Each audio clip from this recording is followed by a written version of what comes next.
Hola, ¿qué tal? ¿Cómo están amigos, amigas de El Financiero? Un gusto que estén por acá con nosotros con un episodio más de nuestro video podcast. Les saluda, yo soy Sergio Morales, jefe de redacción del Financiero. Y de nuevo, muchísimas gracias por acompañarnos. Hoy vamos a hablar con uno de nuestros periodistas sobre el tema de fútbol femenino en Costa Rica.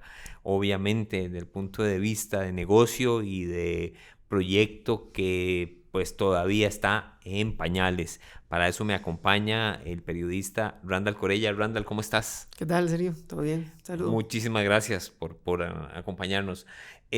Bueno, este fue un tema que incluso reportamos en nuestro sitio, elfinancierocr.com, sobre el fútbol femenino y qué es lo que está pasando, que prácticamente nos quedamos sin un campeonato. Y también vimos en las noticias problemas de los equipos. Obviamente nosotros nos interesamos, bueno, ¿qué es lo que sucede económicamente que no está funcionando el tema del fútbol femenino en Costa Rica con miras a que sea profesional, claramente?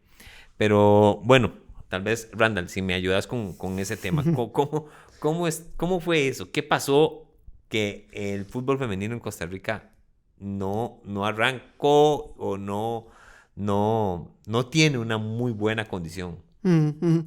Sobre todo con los últimos problemas. Bueno, digamos que lo acontecido en el último año, a principios de este año, de enero, que ya hubo varios equipos levantando la voz, que hubo necesidad de que interviniera, hacerle una intervención de emergencia, una operación de emergencia al fútbol femenino, porque ya a nivel organizativo no estaba caminando y el negocio no iba para ningún lado, a pesar de que no hace muchos años atrás, 10 años atrás, todo pintaba que iba a ser un éxito, todo pintaba, que el fútbol femenino, que la semilla que había sembrado la organización de un mundial femenino sub-17 primero y sub-20 después, iba a germinar rapidísimo, dada el éxito que habían tenido en las gradas, el éxito que habían tenido en la formación de los dirigentes y a nivel organizativo, la buena experiencia que había sido para FIFA organizar ese par de eventos acá. Pero de los últimos años el asunto terminó saliéndose de las manos de la Unifoot como ente organizador y de los mismos clubes, al punto A ver, de que pero entonces, ¿qué fue lo que pasó? Tenemos a la Unifoot, que era la organización madre del fútbol femenino. Uh-huh. ¿Es así? Ajá. La Unifoot es una organización, una asociación adscrita a la federación, y como tal organiza las ligas, encargado de la liga de primera división, segunda división y ya otras ligas de fútbol menor que fueron desarrollándose en los últimos años. Pero esa organización del torneo fue desorganizándose, paradójicamente, y el negocio del fútbol terminó sin levantar. Ok, pero entonces, lograron conformarse algunos equipos. Correcto. Ok, ¿qué pasó con esos equipos? Vamos a ver. Si nos tiramos atrás, el fútbol femenino, la organización de un campeonato nacional de una primera división de fútbol femenino viene desde los años 90. Ahí rascando la olla y a puro esfuerzo de la mayoría de los dirigentes, muchos comunales, Okay. sin el respaldo o equipos locales de academias ahí que fueron creciendo hasta llegar a formar parte de una primera división. Muy pocos, por no decir ningún equipo masculino o alguna institución ya consagrada en el fútbol, en la organización de fútbol masculino, que optara por formar un equipo femenino.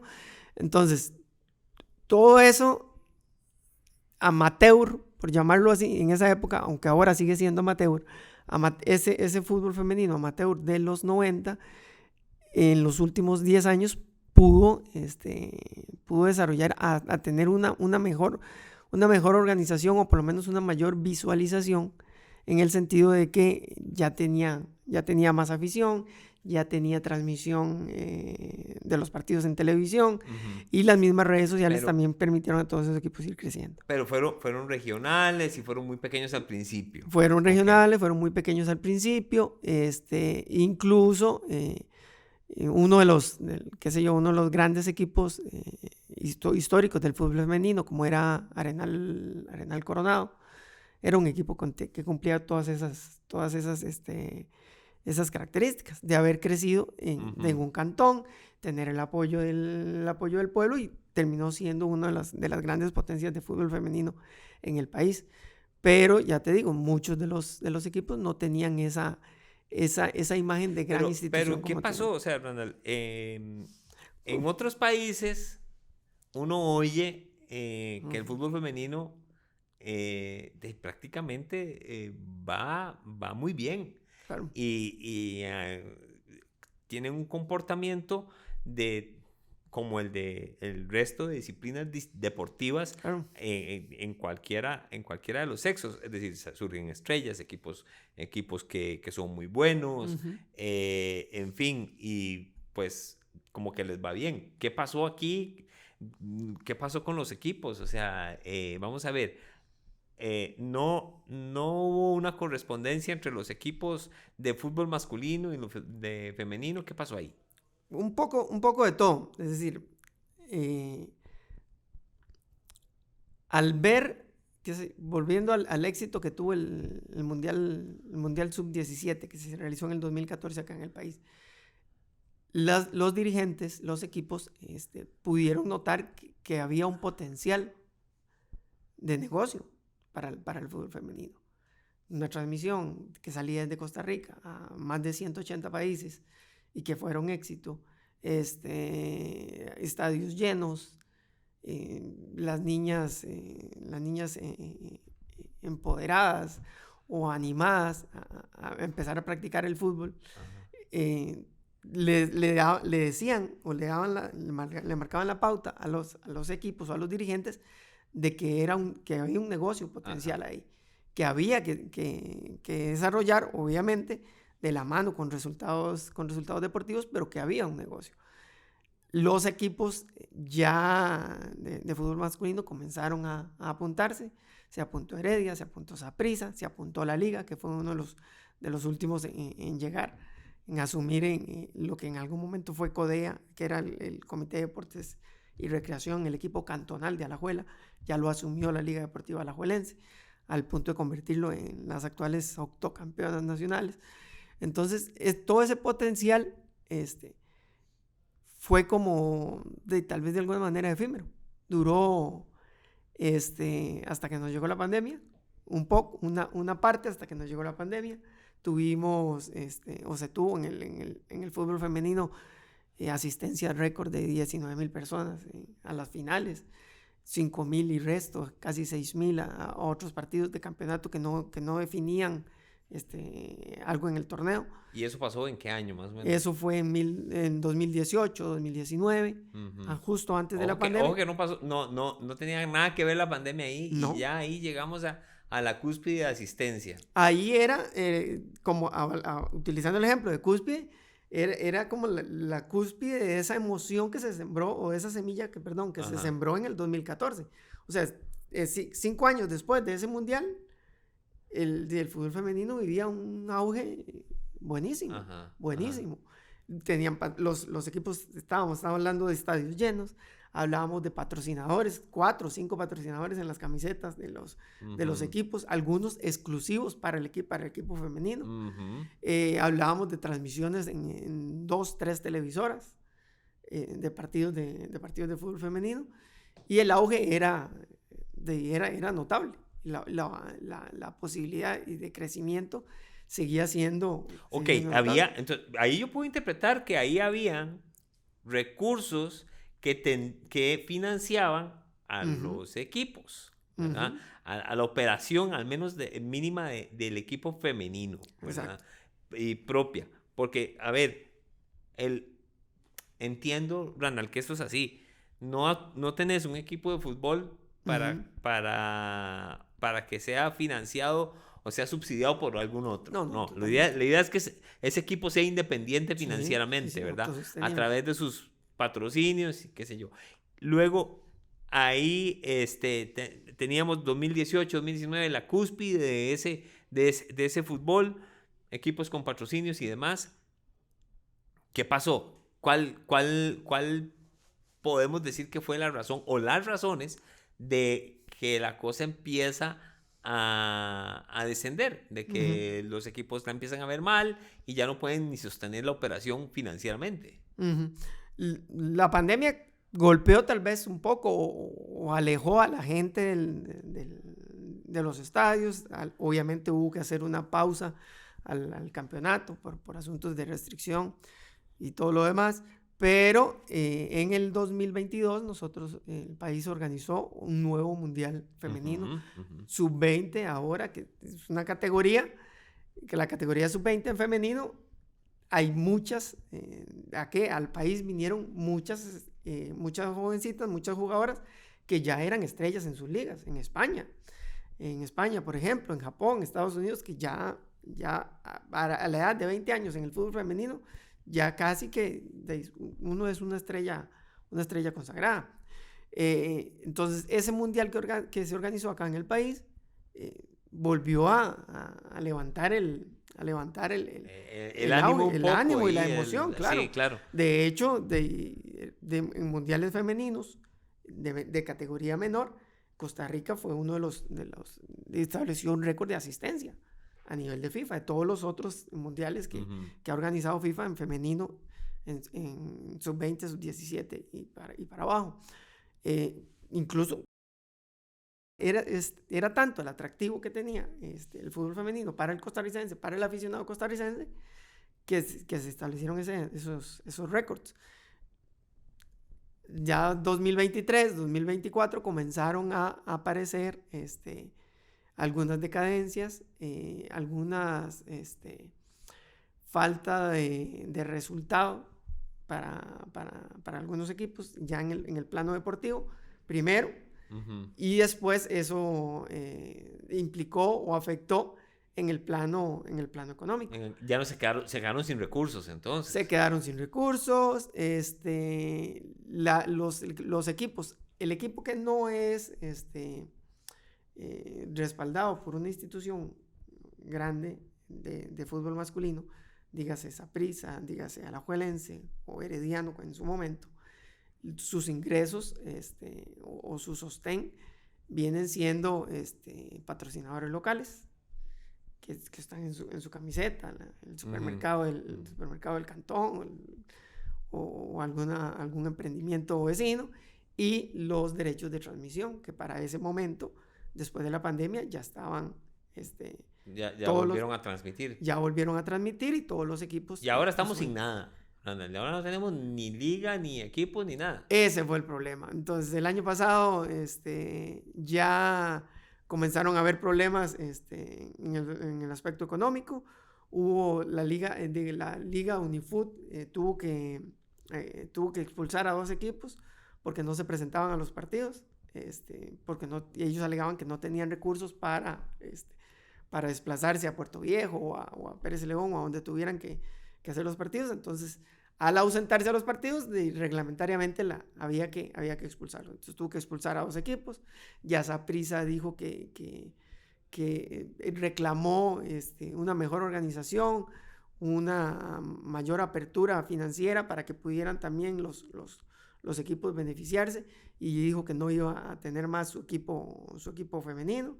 Puerto Viejo, que fue el último subcampeón de primera división, también dijo que retiraba su equipo.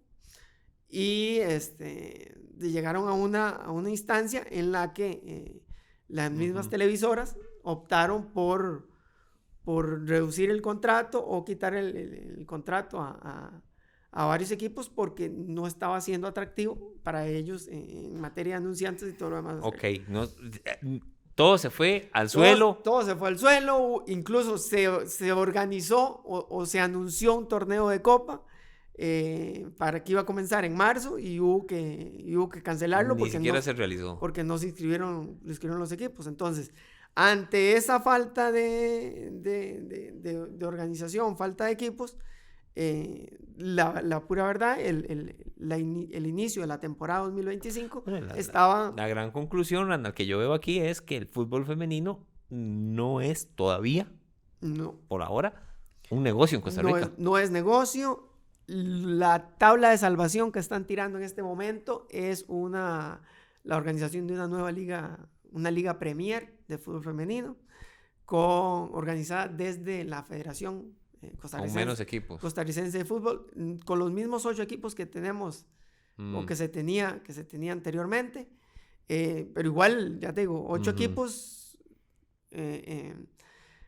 según las recomendaciones del último estudio de la FIFA sobre el desarrollo del fútbol femenino, lo rentable o lo ideal es que las ligas tengan una duración aproximada de 6 meses, de más de 6 meses, que haya más de 90 partidos, que haya por lo menos 14, que es la media mundial, 14 equipos en una liga. Obviamente no llegamos a nada de eso. Con todas esas limitaciones, no tenemos, pero tampoco hay de dónde sacar acá. Entonces, con lo que se tiene, se está tratando de seguir esas recomendaciones de FIFA para organizar una nueva liga Premier. Ajá. Que fue anunciada, bueno, no ha sido anunciada, se dio a conocer. Pero y es interesante porque yo creo que sí tiene elementos, el fútbol femenino sí tiene elementos como para que sea un negocio atractivo, rentable, porque ya se demostró que lleva gente a los estadios, que la gente sigue las transmisiones, entonces puede tener como la visualización que tal vez patrocinadores andan buscando. Sí, totalmente. Me parece que sí. Totalmente. Ahora, hay un asunto interesante para cerrar, Randall, porque ya nos gana el tiempo, y es, ya lo dijiste, la FIFA ha estudiado el tema, claro, ¿verdad? Hizo todo un estudio, si no me equivoco, el estudio se llama El Camino del Cambio, y dijo algo que a mí me llamó mucho la atención, y es que calificó al fútbol femenino como una startup, es decir, una empresa que está naciendo, ¿verdad? Y con una empresa, cuando a mí me dicen es una startup, yo sé que tiene pocos empleados probablemente, que tiene poca gente y que probablemente sus fundadores o el dueño ni tiene salario, ¿verdad? Entonces, vos coincidís con ese criterio, va por ahí, que es una startup, que es una cuestión muy amateur. Sí, totalmente. Y esa FIFA hace la recomendación y se basa también en las experiencias que han tenido ya las ligas que en este momento son Premier, son potencia en el fútbol femenino. Dígase España, Francia, Estados Unidos, la misma Australia, que tuvieron que pasar varios años de hacer una inversión fuerte en el desarrollo del fútbol femenino para poder empezar a ver logros. Entonces, eso es parte de las recomendaciones que hace FIFA en que es precisamente su cuarto estudio anual sobre el fútbol femenino, en el que lo que hace es recomendarles da una serie de recomendaciones para el desarrollo, pero sí también de alguna manera motiva a los dirigentes del fútbol femenino a que lo vean de verdad como una startup, que va a haber un periodo de inversión necesario, un periodo tal vez de sufrimiento, pongámoslo entre comillas, de sufrimiento, para poder empezar a verlo, a ver las ganancias típicas de un negocio pujante. Muy bien. Bueno, el tiempo nos ha ganado. Randall, muchísimas gracias por hablar conmigo del tema y con quienes nos siguen. No, encantadísimo, y cualquier cosa, aquí seguimos. Perfecto. Muy bien.